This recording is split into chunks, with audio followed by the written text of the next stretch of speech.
Una vez más, con la ayuda del Señor, estamos acá para compartir la poderosa palabra de Dios. Amén. Siempre para nosotros es una gran bendición no solamente proclamarla, sino escucharla, porque la palabra del Señor es tanto para los que escuchan como para la persona que predica también la palabra del Señor. Bueno, me alegro de verles acá. Son valientes, no le temen al frío, están acá. Así es que vamos a trabajar hoy día con la palabra del Señor. Previo, quiero que podamos ustedes saber oficialmente a través del pastor de la iglesia lo que a contar de mañana estaremos haciendo con la iglesia, amada iglesia acá. Así que, pastor, si quieres ven acá y tú mismo da la noticia acá para mañana. Amén. Como le había mencionado ya desde semanas anteriores, ha llegado el día de comenzar a estudiar, ¿cierto? Lo habíamos estado aplazando porque queríamos justamente hacer el estudio con el pastor, pero él por motivos, compromisos anteriores, no podía partir antes, pero ya ahora a contar de este lunes, a mañana, a las 7:30 de la tarde comienzan los estudios. Voy a hacer como los que se suben a la micro a vender algo, pero para que la oferta sea aún mejor, quiero decirte que este estudio va a ser por Zoom, es decir, desde su casita usted se va a poder conectar, entendiendo de que está helado, entendiendo de que está muy oscuro, entendiendo que la locomoción efectivamente no es muy buena, entonces usted lo va a hacer desde su casita. Nosotros ya si que alguien revisó el celular, ya les enviamos el link al grupo de la iglesia. Lo que usted tiene que hacer es descargar esa aplicación, que es la aplicación Zoom. Tiene que apretar nomás ahí y poner descargar. Y listo, eso es todo.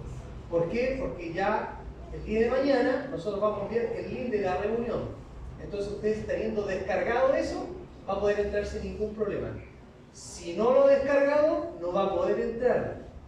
Y si ya lo tiene, si usted me dice, pastor, pero yo ya lo tengo de antes, tiene que actualizarlo. Poner a actualizar para que se note.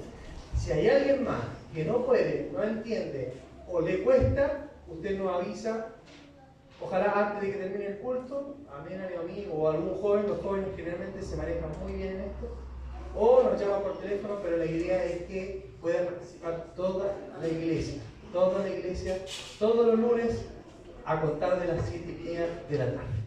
Eso. Usted explica lo de. Muy bien. Así que nos vamos a encontrar, vamos a estar en conjunto. Si preguntan ustedes qué vamos a estudiar,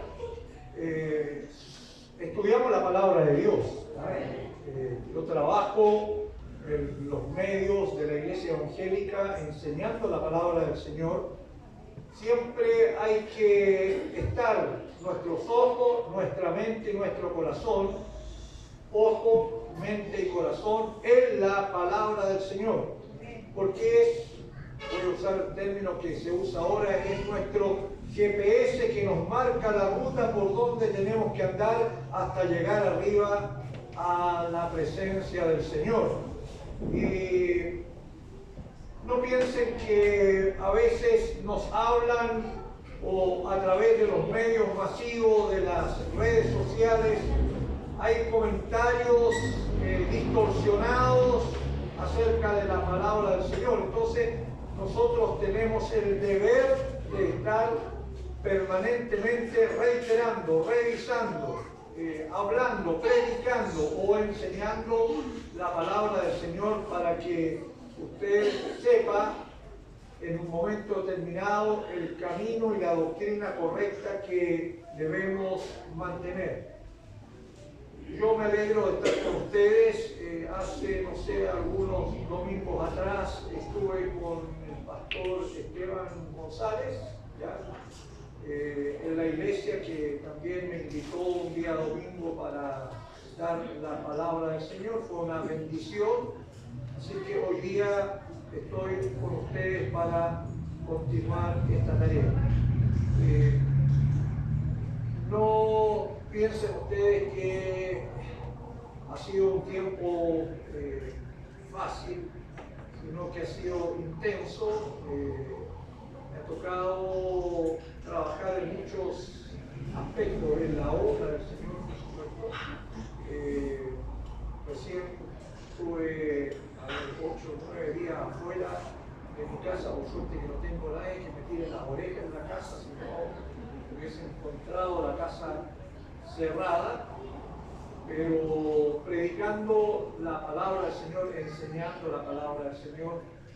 Me tocó estar hasta la isla de Chiloé, un hermoso lugar, trabajando para poder avanzar en la obra del Señor.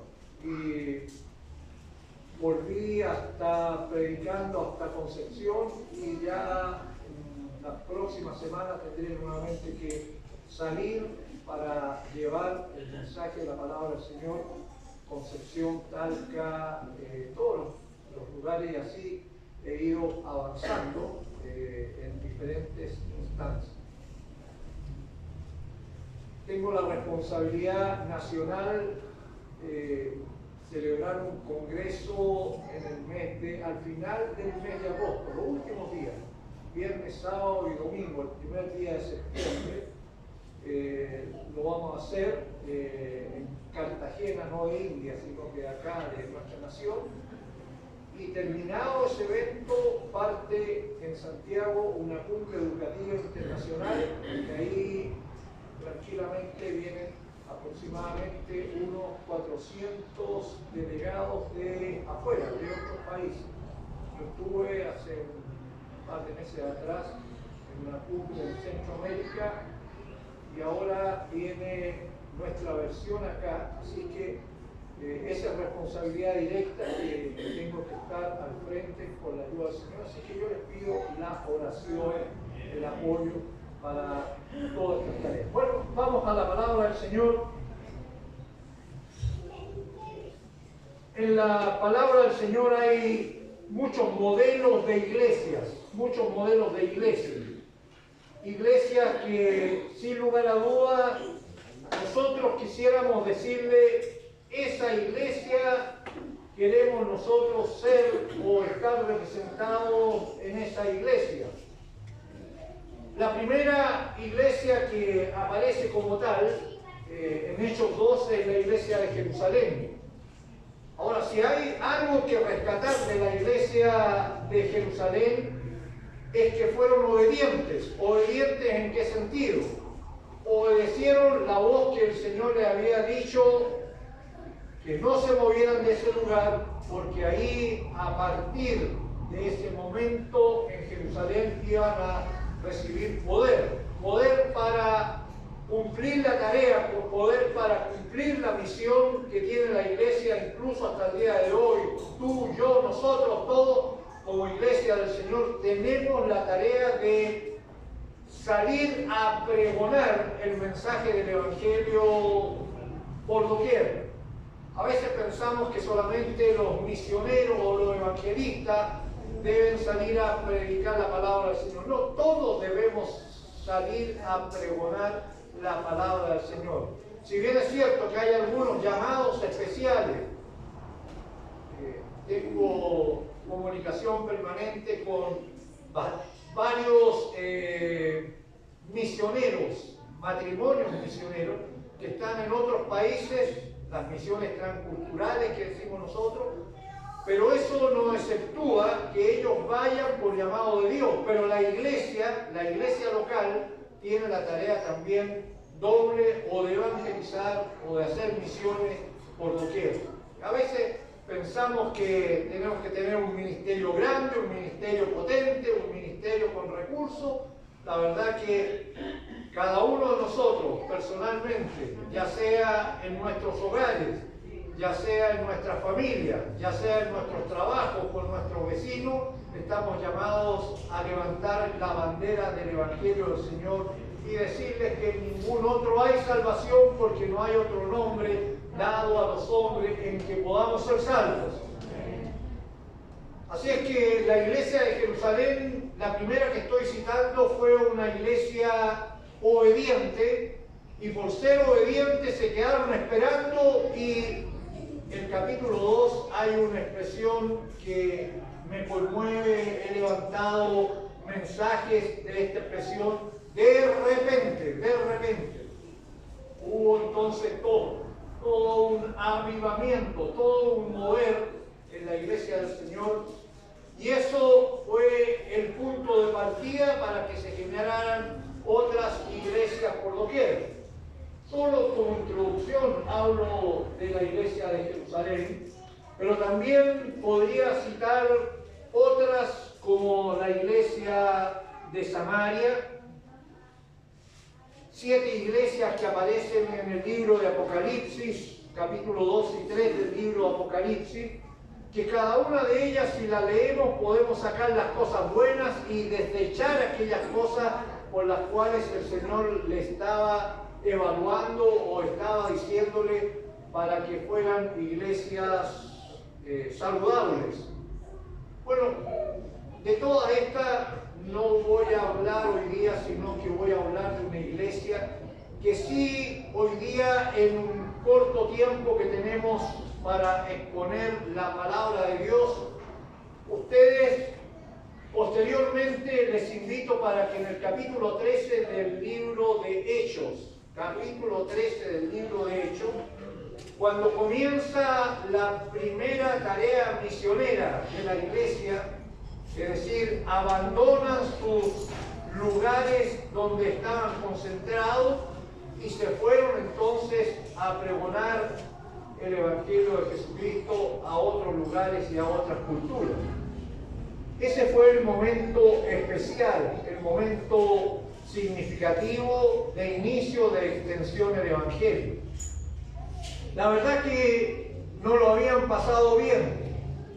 De hecho, una vez que la iglesia comenzó su tarea después de Pentecostés, ahí en el capítulo 2 del libro de Hechos, se levantó toda una oposición para atacar y contradecir lo que la iglesia en ese momento comenzaba a hacer. Fue un tiempo muy difícil, fue un tiempo de apremio, un tiempo en que fueron castigados. Incluso recuerden ustedes que el primer mártir de la iglesia evangélica, Esteban, fue sacrificado también por pregonar el Evangelio de Jesucristo. Sin lugar a dudas que cuando se levanta ahí en el capítulo 13 la iglesia de Antioquía, y esta es la iglesia que sí voy a hablar hoy día, la iglesia de Antioquía, la palabra del Señor nos invitará hoy día para que nosotros en nuestro corazón ferviente, tanto acá cuando vamos a los hogares y posteriormente como iglesia, ustedes podrían decir: nosotros también queremos ser como la iglesia de Antioquía. Y vamos a leer algunos versículos del capítulo 13.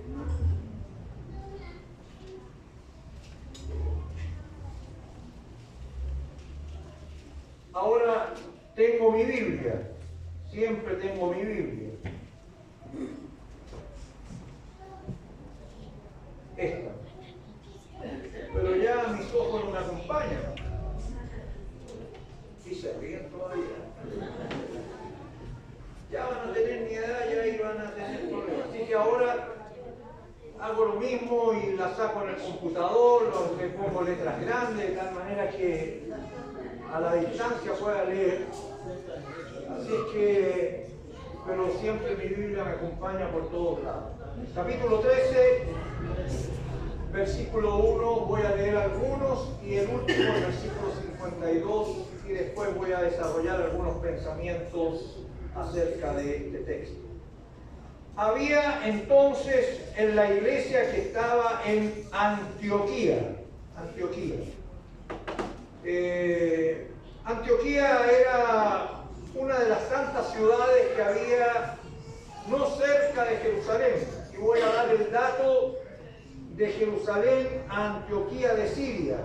Si ustedes después en los mapas bíblicos se van por la costa ahí, por la playa, la costa hacia el norte de Jerusalén, van a encontrar a Antioquía de Siria, porque lo destaco porque hay otra Antioquía de Pisidia, pero ahora el punto de partida de donde van a comenzar el primer viaje misionero es de Antioquía, y es el que hace referencia la palabra de Dios ahora. Había entonces en la iglesia que estaba en Antioquía profetas y maestros.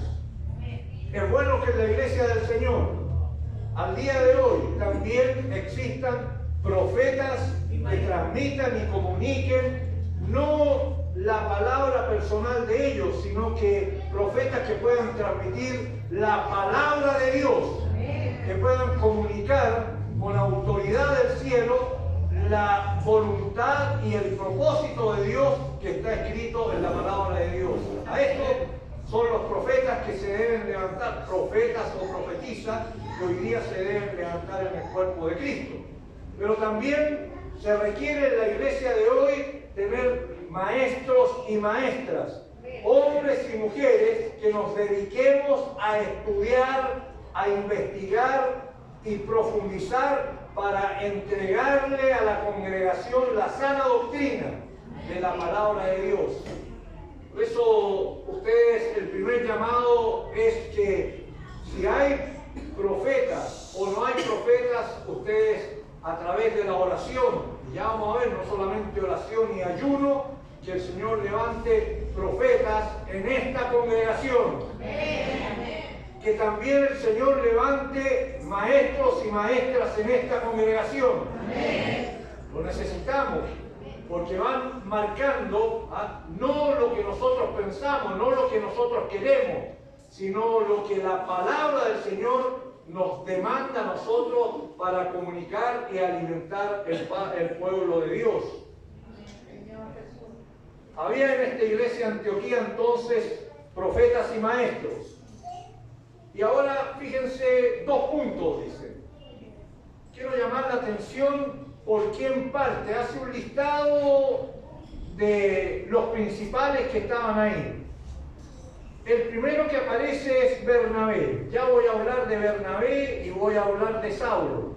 Pero quiero que pongan atención que el primero que se menciona es Bernabé.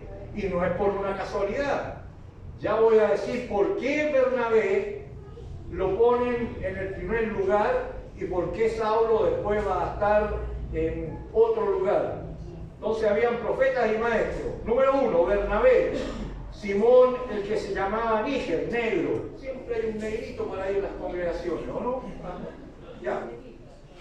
Lucio, de Cirene. Manahem, el que se había criado junto con Herodes, el tetrarca. Y Saulo. El último de la tabla de posiciones, Saulo. El último.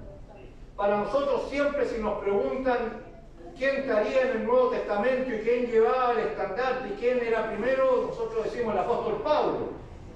Sí, ya vamos a ver quién era el apóstol Pablo, pero había alguien que era considerado de mayor rango en el ministerio en esta tarea misionera. Explicamos a continuación por qué se pone a Bernabé en primer lugar y en último lugar a Pablo. Porque en el trabajo, en la obra del Señor, hay 2 niveles claramente definidos. En la obra del Señor hay 2 líneas que nosotros siempre tenemos que tener en claro. La primera línea, en el cuerpo de Cristo y en las iglesias, en las misiones y en la iglesia evangélica, debe haber un equipo con visión ejecutiva. Un equipo con visión ejecutiva. Es decir, el equipo que está para llevar adelante la tarea, y en esa tarea ejecutiva estaba el apóstol Pablo, sin lugar a dudas. No me cabe la menor duda que Pablo trabajó fuerte y ardientemente por levantar el estandarte del Evangelio. Pero en una línea superior a la ejecutiva está quien lleva la visión estratégica, lo que la iglesia debe hacer, no solamente como actividad, es decir, el día domingo nos juntamos, se hace escuela bíblica, escuela dominical, después una reunión, después esto, este otro. No es ese el caso.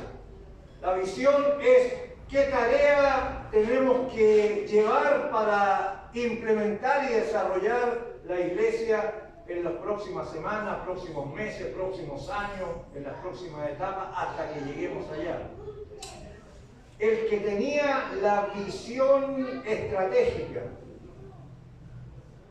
acá en el Nuevo Testamento no era Pablo, sino que era Bernabé. Y en versículos más adelante lo voy a reiterar. No solamente era reconocido en el cuerpo de Cristo, sino en la sociedad donde andaban predicando, lo pusieron a Bernabé a los ojos de la sociedad griega y romana, lo pusieron a la cúspide de la tarea misionera que andaban haciendo. Y a Pablo lo pusieron en la tarea de mensajero. Por eso que quiero señalar que en la iglesia del Señor, tanto a nivel local, a nivel denominacional, a nivel más amplio, siempre tiene que haber estos niveles en la cual un brazo operativo o ejecutivo en que se lleven los programas, pero esos programas no son o no deben ser programas humanos, sino que deben estar conectados de acuerdo a la visión y al modelo que Dios quiere para la iglesia en estos días. Ahora, esto no se consigue gratuitamente, amados hermanos y hermanas. Esta no es una tarea de decir, a ver, tú vas a hacer esto, tú vas a hacer este otro. El que nos marca y el que nos dice las tareas que tenemos que hacer al día de hoy se llama Espíritu Santo. El Espíritu Santo va levantando, el Espíritu Santo va hablando, el Espíritu Santo va ordenando. Quienes tendrán la visión estratégica y quienes tendrán la visión operativa para llevar adelante la obra del Señor. Por eso es tan importante que antes de movernos, antes de salir, antes de decir, oye, pongamos una acuerdo y salgamos, sí, podríamos salir y vamos a salir y yo voy a estar insistiendo en que sí tenemos que estar preparados para salir, pero antes de salir es importante que escuchemos, tal como lo escucharon aquellos varones ahí en Hechos capítulo 2, que esperaron pacientemente hasta que de repente cayó la presencia del Espíritu Santo. ¿Y eso qué trajo? Trajo que ya estas sillas ya no eran cómodas, son bonitas, son cómodas, pero no es el problema de la comodidad de la silla, sino que es tal la llama, la fuerza que el Espíritu Santo toca en nuestros corazones, que nos invita a nosotros a salir a buscar. Si por gracia nosotros hemos recibido el Evangelio, por gracia también nosotros vamos a llevar a conquistar a otras personas para traerlas al cuerpo de Cristo. Así que pongamos atención de que la iglesia, para moverse, debe esperar que el Espíritu Santo toque nuestras vidas, el Espíritu Santo nos convoque, el Espíritu Santo nos bautice con poder, para que cuando salgamos entonces podamos desarrollar la obra que el Señor nos ha llamado.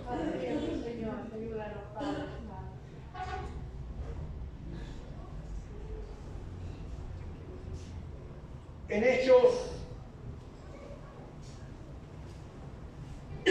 14:11, búsquenlo ahí ustedes, no sé si lo están poniendo. Hay un hermano que me está ayudando. ¿Tú me permites sacarme esto? Vine muy obligado, me dio calor. ¿Ah? Ya. Gracias.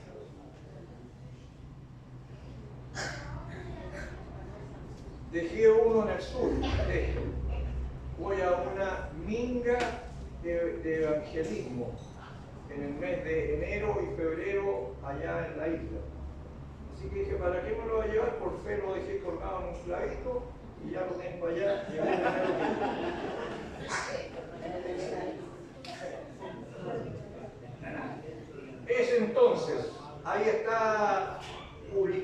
dice, entonces la gente, visto lo que Pablo había hecho, alzó la voz diciendo en lengua licaónica. Si algunos preguntan qué lengua era esta, no hay un acuerdo entre los analistas y estudiosos bíblicos qué era la lengua. Lingüísticamente no está reconocida en el plano universal de las lenguas. Así que por el momento algo se dijo en esa lengua, pero nos interesa lo que se señala acá en la palabra del Señor en este momento. ¿Qué decían ellos? Dioses bajo la semejanza de hombre han descendido a nosotros. Y a Bernabé, número 1 que le dije yo, Bernabé, el título es Hijo de Consolación, le llamaron Júpiter. Yo sé que la iglesia cristiana no está muy conectada con los dioses de la mitología, pero Júpiter en la cultura romana es el dios máximo de la mitología romana, equivalente en la mitología griega que equivale a Zeus. Y en la pirámide esos Zeus está en la punta. Y los que estaban opinando ahí en ese momento, dijeron Bernabé, se dieron cuenta, Bernabé es Zeus, Bernabé la lleva, Bernabé lleva el plan estratégico de lo que estaba sucediendo. Ahora, ¿qué había pasado? Pablo, llevando adelante junto a Bernabé en el primer viaje misionero, se levantó un falso profeta que empezó a molestar. Un falso profeta no pertenece a Dios, pertenece a Satanás. Y el Satanás lo que trata es de destruir la obra que se está haciendo. Pero por eso que nosotros necesitamos investirnos de poder del Señor, porque a la medida que tenemos poder del Señor, sabemos neutralizar y apagar los dardos que Satanás levanta en un momento determinado. Era tal lo que molestaba que en un momento lo tocó Saulo y ese quedó ciego. Y no sabía para dónde andaba. Entonces cuando vieron eso, creyeron muchos por el milagro que se había realizado, creyeron muchos. Y por eso que mirando y evaluando esa instancia, pusieron a Bernabé en la punta de la pirámide como el hombre más importante. Y a Saulo lo pusieron como un proclamador. Voy a usar el término Hermes. De ahí los que han cursado conmigo en algunos tiempos acá, de ahí viene el término hermenéutico. ¿Me suena, hermana Claudia? Se olvidó ya. Hermenéutica. Era Hermes. Y quiero tocar el tema, los que conocen Valparaíso, y lo que queda ahí en Valparaíso del edificio El Mercurio, ahí en la calle Esmeralda. Cuando vayan a Valparaíso y pasen por ahí, miren lo que está en la punta arriba, como una bandera, pero hay una figura. Y uno que aparece con una trompeta, un clarín, con una patita más levantada, ese es Hermes. Y la tarea de Hermes en la mitología era llevar las noticias de un lugar a otro. Por eso a Pablo le pusieron Hermes, porque llevaba las noticias del Evangelio por doquier. Era el brazo operativo, el encargado entonces de proclamar el Evangelio por doquier. Ahora, la iglesia el día de hoy, ¿qué tiene que ver con esto? La iglesia debe estar investida del poder de Dios. Porque Satanás siempre, de una u otra manera, se trata de contrarrestar la poderosa obra del Señor.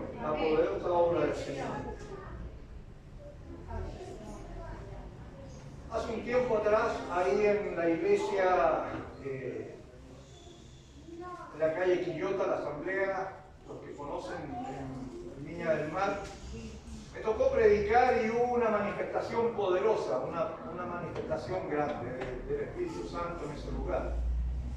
toda la iglesia estaba contenta, toda la iglesia alababa al Señor.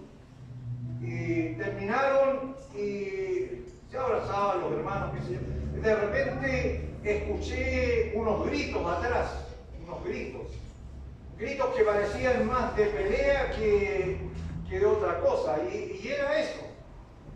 Se había levantado uno investido no por el poder de Dios, sino por el poder de Satanás, que trataba de minimizar, trataba de reírse de la obra poderosa que el Espíritu Santo había hecho en esa reunión. Estaban algunos hermanos ahí al lado mío, yo miré hacia atrás y fui, precisamente por lo que estaba ahí, cuando Pablo tocó a esa persona y quedó sin voz. Así que yo fui, me percaté, el espíritu de discernimiento inmediatamente me dijo: este es instrumento del diablo. Le dije yo: cállate en el nombre del Señor, cállate en el nombre del Señor. Y a la tercera vez, antes que dijera nada, lo toqué y en el nombre del Señor quedas mudo. Y en el nombre del Señor quedó mudo, no habló. Y después en la semana, la esposa, que es una hermana de la iglesia, me llamó día miércoles, día jueves y día viernes para pedirme que orara de nuevo por ese varón, para que retornara la voz de él. Sí, le dije yo que sí, iba a orar, pero no a petición de él. Que el domingo vaya a la iglesia y el domingo oré por él y el domingo el Señor le devolvió nuevamente la voz. Ahora, nada es nuestro, es el poder de Dios. No que nosotros tengamos nada especial en nuestras manos. La autoridad no nos pertenece, la autoridad depende y baja de parte de Dios. Y estoy diciendo para que nosotros estemos preparados, que el día de mañana, cuando nos corresponda hablar en nuestra familia, cuando nos corresponda hablar a nuestros vecinos, cuando nos corresponda hablar en nuestros trabajos, nosotros también podamos estar investidos de poder y autoridad de Dios para ir contra las acechanzas de Satanás. ¿Dice amén la iglesia? Amén. Vuelvo al 13:2, el hermano que me está colaborando ahí. Ministrando estos al Señor y ayunando. Ministrar viene del latín mester. Mester es oficio, trabajo.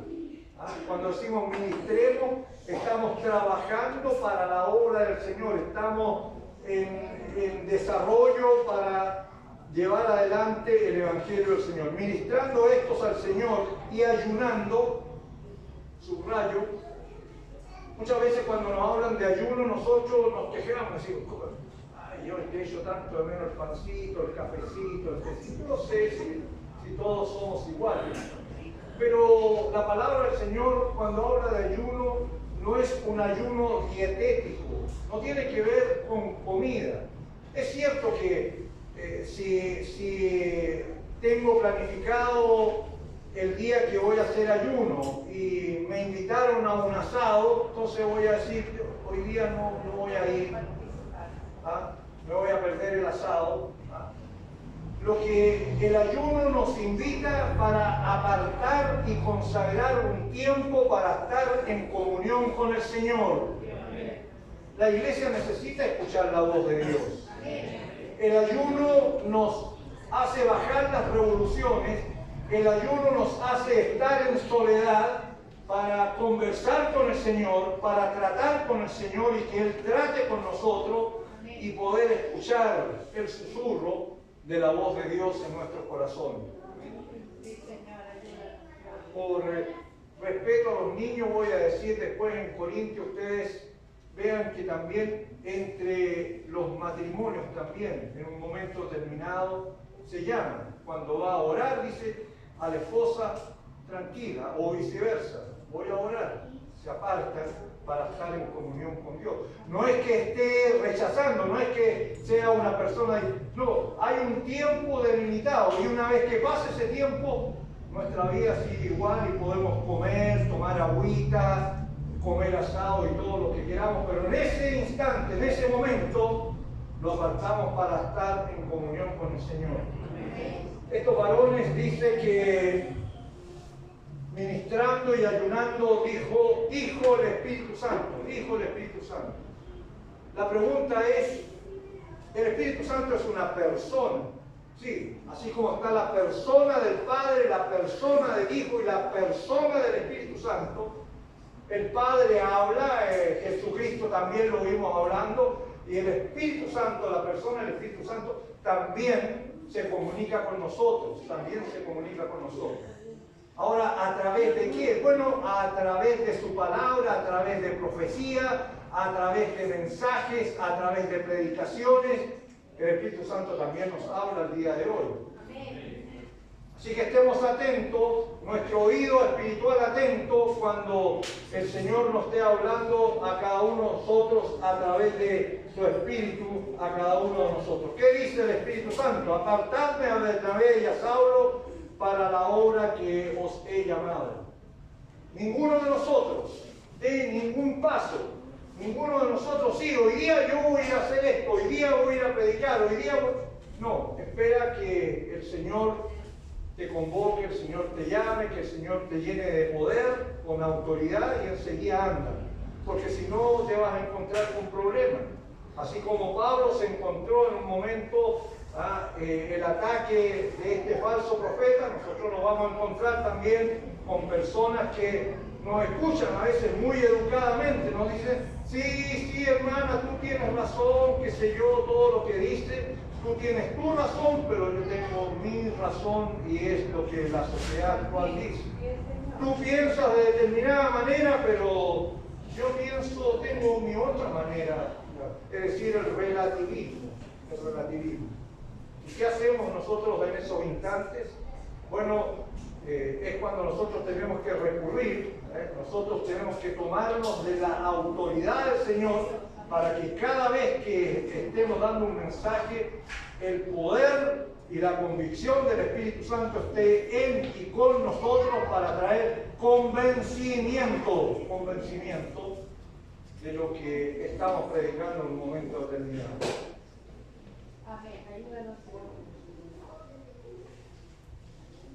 Entonces, habiendo ayunado y orado, les impusieron las manos, versículo 3, y los despidieron. Qué bueno esto, qué saludable es, qué señal más potente de llamar a las personas y decir, tu hermano, tu hermana, a contar de este momento, en el nombre del Señor, vas a realizar tal tarea y saldrás con la autoridad y el poder del Señor para estas tareas.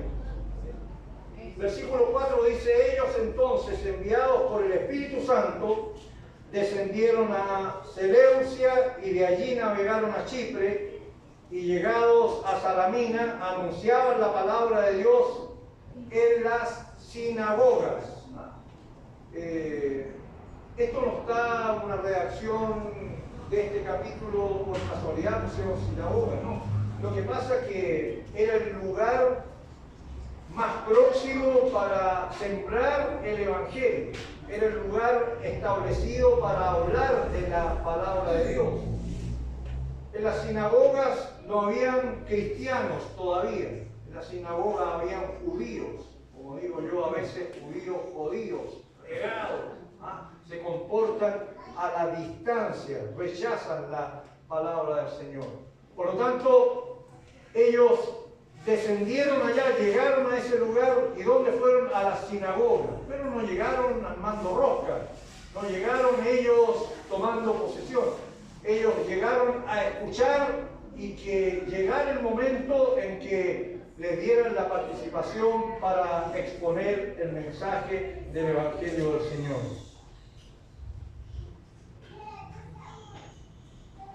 Versículo 6 dice, y habiendo atravesado toda la isla hasta Pafo, hallaron a cierto mago llamado Barjesús. Ya.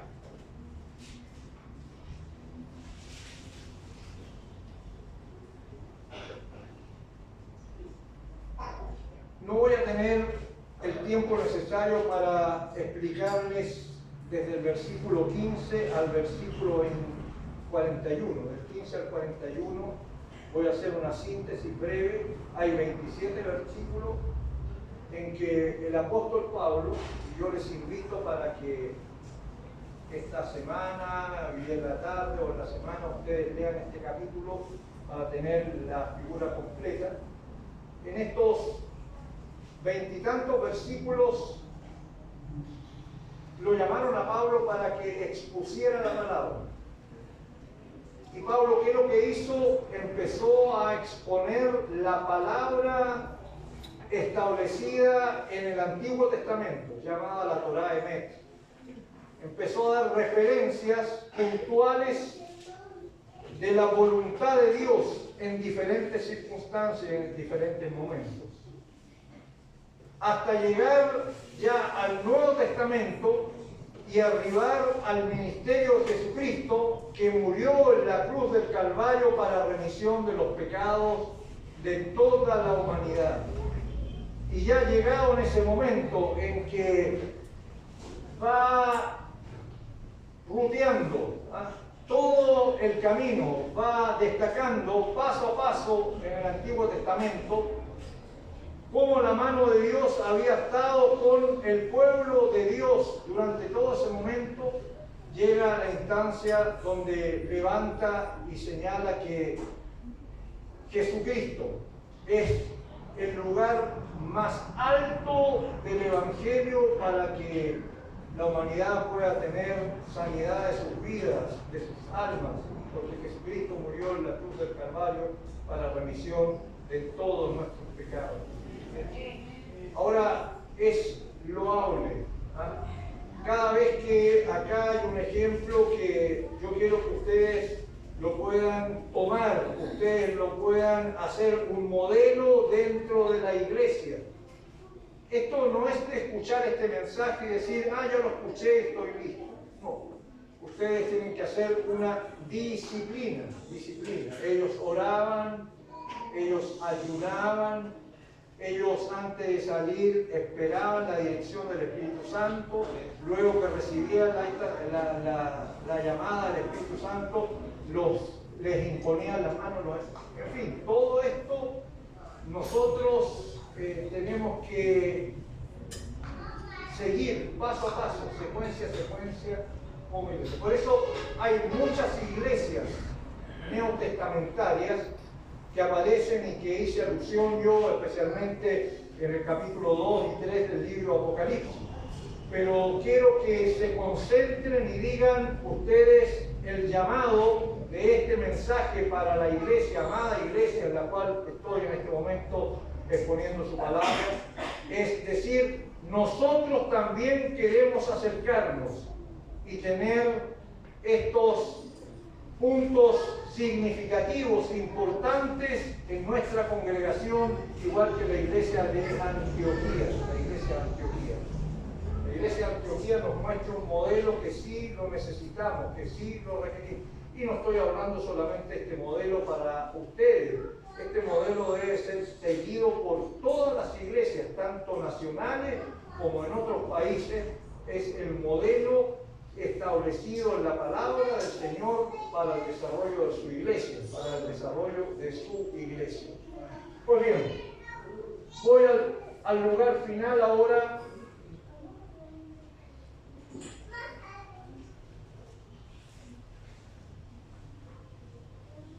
Yo les dije que tenía que tener paciencia ustedes. Versículo 52. Versículo 52, el último dice, y los discípulos, todos aquellos que ya formaban un equipo misionero, todos aquellos que habían sido llamados, convocados, ungidos y enviados a pregonar el Evangelio, y los discípulos estaban llenos de gozo. No habían caras largas. No habían caras largas. Estaban llenos de gozo, contentos, llenos de gozo y además 13:52. Estaban llenos de gozo y Espíritu Santo. Díganlo fuerte, lleno de gozo. El aliado principal de nosotros para pregonar a Jesucristo al día de hoy es unirnos al Espíritu Santo. El Espíritu Santo nos habla, el Espíritu Santo trabaja antes de venir a las plantas de Jesucristo, constriñe los corazones. El Espíritu Santo, en el momento que uno viene a las plantas de Jesucristo para entregar, Él está haciendo una obra de convicción en nosotros para que miremos al único que puede salvar nuestras vidas, que es a Jesucristo. Y posteriormente, el Espíritu Santo nos ayuda en nuestra vida de santidad, Él gime por nosotros, Él nos ayuda a orar en nuestras debilidades. A veces no sabemos cómo orar, el Espíritu Santo nos ayuda. El Espíritu Santo nos ayuda en esta tarea. Así que, hermanos y hermanas, yo les quiero invitar en el nombre del Señor que nosotros también nos dejemos guiar por el Espíritu Santo del Señor. Nos llenemos de su presencia, nos llenemos de su unción, nos llenemos de su autoridad. Y de tal manera que el gozo del Señor, no solamente tenemos que cantarlo, tenemos que vivirlo, tenemos que demostrarlo. Yo me acuerdo cuando estaba chico, había un hermano que cantaba estoy contento. No, estoy alegre, muy alegre. Nosotros, como éramos cabros, y los cabros éramos pegadores, nos pegábamos así porque el golpe era que le miráramos la cara al hermano. Se paseaba así, con la cara enojada. No manifestaba para nada que estaba contento. Estaba más enojado que contento. No, usted váyase a la casa con gozo del Señor. Usted ha estado hoy día en la mañana en la presencia del Señor. Hemos venido a cenar con el Señor. Y hemos escuchado la voz profética del Señor, no del predicador, de la palabra del Señor para cada uno de nosotros. Y además hemos recibido en este momento el mandato de prepararnos para desarrollar, para ir a llevar la palabra del Señor a nuestra familia, a nuestros vecinos, a nuestros trabajos, a diferentes lugares, en el nombre del Señor. Amén. Me acompañan y se ponen en pie y yo oro por ustedes. Padre, gracias te damos, honramos tu nombre, Señor, te bendecimos. No queremos salir de este lugar en esta mañana, tarde ya, sin que el gozo tuyo esté en nuestros corazones. En que podamos ir a nuestros hogares sabiendo que tú eres nuestro compañero, que tú estás al lado de nosotros, que tu presencia nos llena, que tu presencia nos alienta. Señor, gracias te damos en este momento por este instante. Señor, si hay alguien que necesite esta mañana que tú hagas algo especial en su vida, tú estás presente acá y has venido para tocar vidas, para tocar corazones. Sí, Señor, extendemos nuestras manos por la fe y la autoridad tuya, para tocar vidas en el nombre del Señor. Tú tienes poder, tú solamente tienes poder, Señor, en el nombre de Jesucristo. Situaciones difíciles, trabajos que no encontramos, enfermedades, toda la problemática que a veces nos envuelve, en el nombre de Jesucristo, en el nombre poderoso de Jesucristo, lo ponemos delante de tu presencia. Gracias te damos, Señor, honramos tu nombre y te bendecimos, te adoramos, Señor. Tu iglesia te adora, tu iglesia te bendice, tu iglesia te agradece tu presencia. Terminamos y le damos un fuerte aplauso al que vive por los